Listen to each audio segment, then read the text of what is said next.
दोस्तों, यदि आप सिक्योरिटी ऑफिसर बनना चाहते हैं या फिर पहले से सिक्योरिटी ऑफिसर हैं और आप ये जानना चाहते हैं कि एक सिक्योरिटी ऑफिसर का ड्यूटी और उसका रिस्पॉन्सिबिलिटी क्या होता है, तो दोस्तों ये वीडियो आपके लिए। दोस्तों, यदि आप मेरे चैनल पर नए हैं तो चैनल को जरूर सब्सक्राइब कर लीजिएगा सिक्योरिटी, सेफ्टी और जॉब से रिलेटेड वीडियो देखने के लिए। तो चलिए दोस्तों, वीडियो शुरू करते हैं। दोस्तों, सिक्योरिटी ऑफिसर होना कोई आम बात नहीं है। एक सिक्योरिटी ऑफिसर का ढेर सारा काम होता है, क्योंकि सिक्योरिटी ऑफिसर के अंदर ढेर सारे जूनियर कर्मचारी काम कर रहे होते हैं, जैसे कि सिक्योरिटी गार्ड, सिक्योरिटी सुपरवाइज़र। तो इन सब के काम से रिलेटेड ये सारा चीज़ को एक सिक्योरिटी ऑफिसर को मैनेज करना पड़ता है। तो चलिए सभी पॉइंट को हम एक एक करके आपको बताते हैं। तो दोस्तों, सिक्योरिटी ऑफिसर का जो मेन ड्यूटी या फिर रिस्पॉन्सिबिलिटी कहें तो वो है पंक्चुअलिटी। मतलब कि एक सिक्योरिटी ऑफिसर्स को पंक्चुअल होना होगा, समय से भी और काम से भी।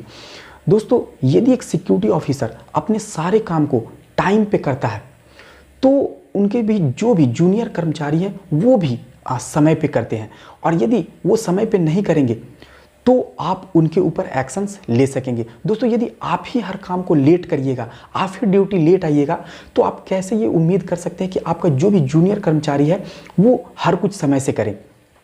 तो यदि आप पंक्चुअल हैं तो आपका जूनियर कर्मचारी भी पंक्चुअल होगा ही होगा। दोस्तों, अब जो दूसरा पॉइंट है वो है ब्रीफिंग। इसको आप एक अलग नाम से भी जान सकते हैं, रिस्पॉन्सिबल फॉर जूनियर स्टाफ। मतलब ये कि एक सिक्योरिटी ऑफिसर के अंदर जितने भी जूनियर कर्मचारी हैं उनके क्या प्रॉब्लम्स हैं उसको सुनना और उसको सॉल्व करने का प्रयास करना। उसके बाद जो भी आपके अंदर में काम कर रहे हैं कर्मचारी, उनको समय समय पे ट्रेनिंग देना। उसके बाद जो भी नया नया टेक्नोलॉजी आता है तो उससे रिलेटेड आपको जानकारी देना है, ट्रेनिंग करवाना है। नए ऐप्स आते हैं सिक्योरिटी ऐप, तो उसके बारे में बताना है। उसके बाद में कोई भी प्रॉब्लम्स हो रहा है एक सिक्योरिटी गार्ड को तो उसको सॉल्व करना है। उसके बाद जब भी कभी कोई छुट्टी से आता है तो यूनिट में क्या क्या एक्टिविटी हो रहा है, इन सब के बारे में बताना है।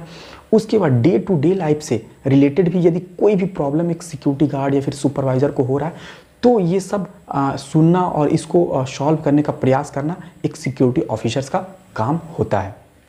दोस्तों, अब जो तीसरा पॉइंट है वो है रजिस्टर्ड ऑडिट।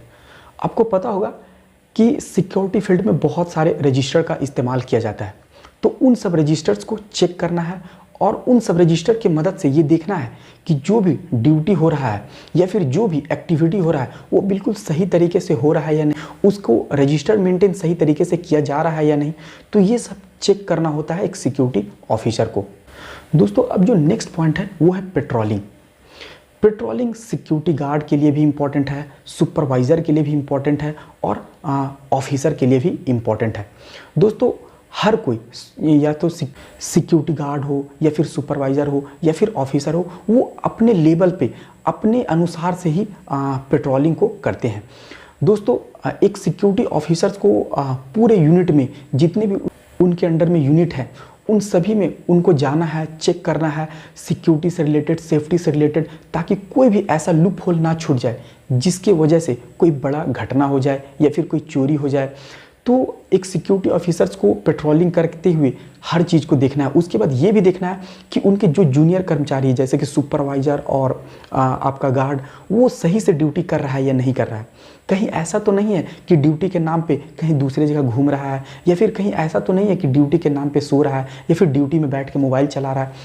तो ये सब चीज़ भी एक सिक्योरिटी ऑफिसर को सिक्योरिटी और सेफ्टी के साथ साथ में ये सब भी देखना होता है। दोस्तों, अब जो नेक्स्ट पॉइंट है वो है डेली सबमिशन रिपोर्ट। मतलब कि डेली का एक्टिविटी जो हो रहा है आपके यूनिट में या फिर आपके अंडर जितने भी कर्मचारी काम कर रहे हैं और वो जो भी एक्टिविटी कर रहे हैं उन सब का आपको डेली रिपोर्ट तैयार करना है और आपको अपने सीनियर ऑफिसर्स को प्रोवाइड करना है। तो दोस्तों, ये रिपोर्ट बहुत ही ज़रूरी होता है। ये इसलिए भी ज़रूरी होता है क्योंकि मान लीजिए कभी कोई ऐसा दुर्घटना हो जाए या फिर कभी पुलिस वेरिफिकेशंस का लफड़ा लग जाए, तो इस प्रकार में आपको जो भी डाटा आपसे डिमांड किया जाए उसको आप बहुत ही आराम से दे सकें। तो इसलिए ये चीज़ बहुत ही इंपॉर्टेंट होता है एक सिक्योरिटी ऑफिसर्स के लिए, क्योंकि ना ही सुपरवाइज़र को जवाब देना है ना ही गार्ड को जवाब देना है। जब भी कोई भी इस टाइप का जवाबदेही आता है तो सीधे सिक्योरिटी ऑफिसर के कंधे पे आ जाता है। तो एक सिक्योरिटी ऑफिसर्स को ही वहाँ पे इन सारे चीज़ को बताना होता है और जवाब देना होता है। दोस्तों अब जो नेक्स्ट पॉइंट है वो है मेकिंग एसओपी। एसओपी कहने का मतलब है स्टैंडर्ड ऑपरेटिंग प्रोसीजर। इसमें क्या होता है कि आपके अंडर में जो भी कर्मचारी काम कर रहे हैं वो डे टू डे लाइफ में, अभी जैसे कि देखने को मिलता है कि कोविड-19 जब से आया है तो एक ऑफिसर्स को उनके यूनिट में या फिर उनके गार्ड के द्वारा कौन कौन से नए नए ऑपरेशंस करना है, नया तरीका अपनाना है जिससे हर कुछ सही रूप से चल पाए, कोविड प्रोटोकॉल को फॉलो किया जा सके। जैसे कि आपको पता होगा कि मान लीजिए कोई एक गेस्ट आता है तो गेस्ट का टेम्परेचर लेना है, सैनिटाइज करवाना है, मास्क पहना या नहीं पहना, ये सब चेक करना।